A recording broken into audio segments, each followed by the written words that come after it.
Could your Facebook habit or online shopping be holding back the American economy? Some economists think they could be contributing factors to a larger problem. In the past decade, the productivity of U.S. workers has stagnated, and over the past 12 months, it's actually declined.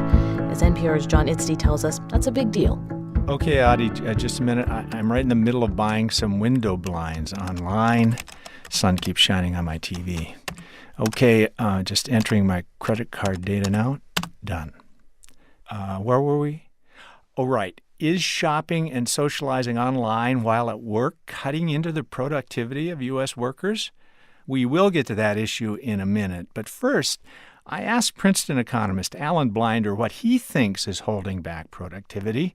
He says it's not totally clear, but productivity is really important. That is the well from which wages come, and wages are for most people the well from which their standard of living comes. Blinder says the ability of U.S. workers to increase their output per hour has been a pillar of U.S. economic growth. Innovations like these power textile looms, preserved at a national park in Lowell, Massachusetts, boosted the productivity of workers in the 1800s.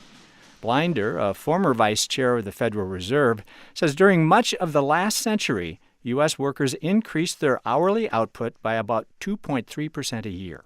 Doesn't sound like much, but at that pace, he says, wages and standards of living rise rapidly. It takes about a generation or so to double your income. So, for much of the last century, each new generation of Americans had a standard of living roughly double what their parents did. But for the last 10 years, productivity growth has been disappointing. And in the past 5 years, it's grown at a record slow pace, less than 0.5% a year. If this doesn't change, our standard of living is going to barely grow over the next 30 years. That's a horrible prospect. Blinder says one big reason productivity hasn't been increasing recently is because businesses aren't investing enough in things that make workers more efficient, like new tools and buildings. You'd think companies would be doing that, he says. After all, in recent years, U.S. firms have made record profits. They've just been slow to reinvest them. I'm kind of baffled. I've been scratching my head a lot to try to figure out what's going on, and I haven't succeeded. But economist Robert J. Gordon of Northwestern University thinks he knows the answer. He says companies are not investing because there are no new game-changing innovations like the ones that spread through the economy 100 years ago. Electricity, the internal combustion engine, chemicals, the conquest of infectious diseases. And let's not forget air travel. You are now free to move about the country. Just think about it. The speed of air travel hasn't increased in over half a century. Business investment in these great innovations raised the productivity of American workers in the last century, up until about 1970. But you might ask, what about computers and the Internet?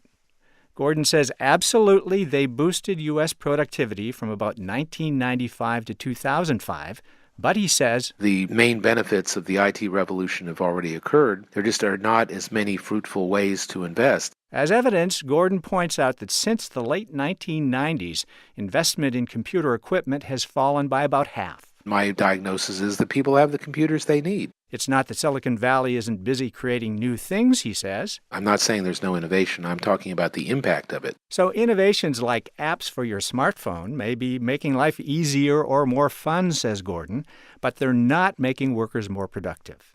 And Alan Blinder says they may be eroding productivity. I'm thinking of things like Facebooking when on the job and other things like that. Actually, Professor Gordon argues there's no definitive evidence that personal Internet activity on the job is undercutting productivity.